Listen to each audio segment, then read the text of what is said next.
Sana hawak ko na ngayon sa liig ang iba pang mga generals. Kaya nasayang ang pagkakataon ko dahil sa kapalpakan mo.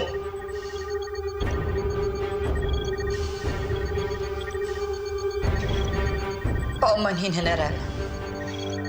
Hindi ko inaakalang alam ng protektor ang kahinaan natin. Kung hindi mo na siya kayang pigilan, ano pa ang silipin mo? Paano kung namatay ako doon?